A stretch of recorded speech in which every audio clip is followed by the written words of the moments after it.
मेहनत इतनी खामोशी के साथ करो कि कामयाबी खुद शोर मचा दे। अब नरेश मीणा जेल के अंदर बंद हैं, लिहाजा जो भी कर रहे होंगे वो खामोशी के साथ है। पर क्या नरेश मीणा की यह मेहनत एक दिन सचमुच शोर मचाने वाली है? और क्या 12 जिले की अंता विधानसभा सीट पर उपचुनाव होंगे? और अगर ऐसा हुआ तो क्या नरेश मीणा वहां से ताल ठोकेंगे? क्योंकि बीजेपी के जो विधायक हैं कंवरलाल मीणा, उनकी मुश्किलें बढ़ सकती हैं, क्योंकि उन्हें 21 को ट्रायल कोर्ट में सरेंडर करना है। वजह अब सबको पता है कि तत्कालीन जो एसडीएम है, उनके गन तानने के मामले को लेकर इतनी मुश्किल में फंस चुके हैं कि उन्होंने हाई कोर्ट का दरवाजा खटखटाया, उन्होंने सुप्रीम कोर्ट का दरवाजा खटखटाया, लेकिन अभी बीजेपी विधायक कंवरलाल मीणा को राहत नहीं मिली है। उनसे कहा गया है कि 21 को आप ट्रायल कोर्ट में सरेंडर करें।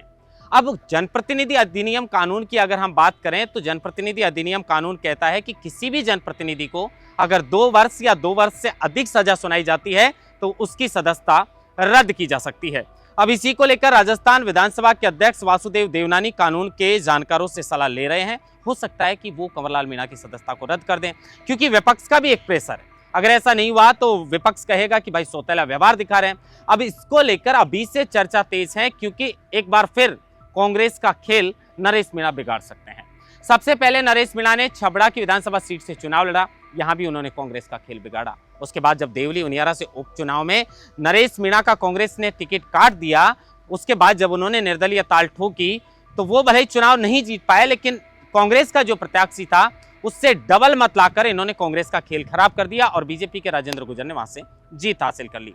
अब कहा जा रहा है कि नरेश मीणा अगर अंता से विधानसभा के उपचुनाव होते हैं तो जरूर ताल ठोकेंगे, उनके समर्थकों का ऐसा कहना है। अगर ऐसा हुआ तो प्रहलाद गुंजल और नरेश मीणा ये हाड़ौती के 2 ऐसे दिग्गज नेता हैं जो भले ही चुनाव लड़ें या नहीं लड़ें, लेकिन किसी अन्य के नतीजों को जरूर प्रभावित करने की क्षमता रखते हैं।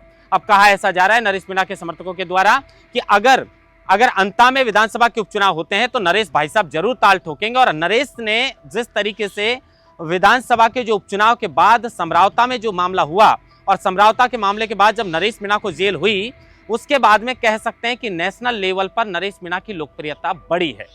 सिर्फ समरावता गांव के लोगों ने शुरू में बोर्ड लगाया कि नरेश मीणा का समरावता, लेकिन उसके बाद ऐसा प्रचलन चलने लगा कि ना सिर्फ टोंक जिला बल्कि राजस्थान के अन्य कई जिलों के अंदर ना सिर्फ मीणाओं के बल्कि अन्य जातियों के लोग भी नरेश मीणा से इतने प्रभावित हुए हैं कि वो अपने गांव का नाम नरेश मीणा के नाम से रखने लगे हैं। अब कहा ऐसा जा रहा है कि नरेश मीणा अंता से अगर विधानसभा के उपचुनाव होते हैं तो जरूर ताल ठोकेंगे, और अगर नरेश मीणा यहां से ताल ठोकते हैं तो सवाल यह कि मुकाबला किस किस के बीच होगा।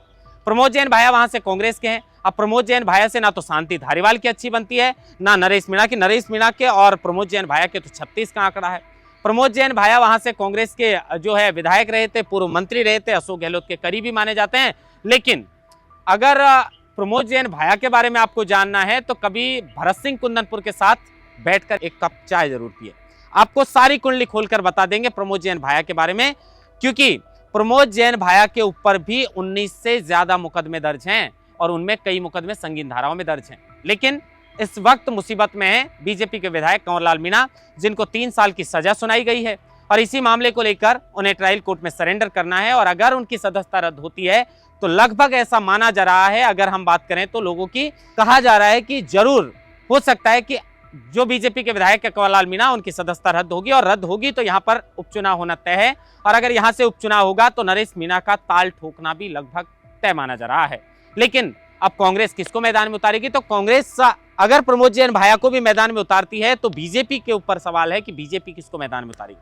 अब चर्चा ऐसी है कि बीजेपी प्रभुलाल सैनी को मैदान में उतार सकती है, और अगर ऐसा हुआ तो प्रमोद जैन भाया बीजेपी की तरफ से प्रभुलाल सैनी, और अगर निर्दलीय के रूप में भी नरेश मीणा ताल ठोकते हैं तो यहाँ पर यह त्रिकोणीय मुकाबला हो जाएगा। अब नरेश मीणा पहले वाले नरेश मीणा नहीं है, क्योंकि नरेश मीणा ने जब छबड़ा से विधानसभा चुनाव लड़ा था तब भी उन्होंने जो मत प्राप्त किए थे उनको लेकर हर कोई चौंक गया था।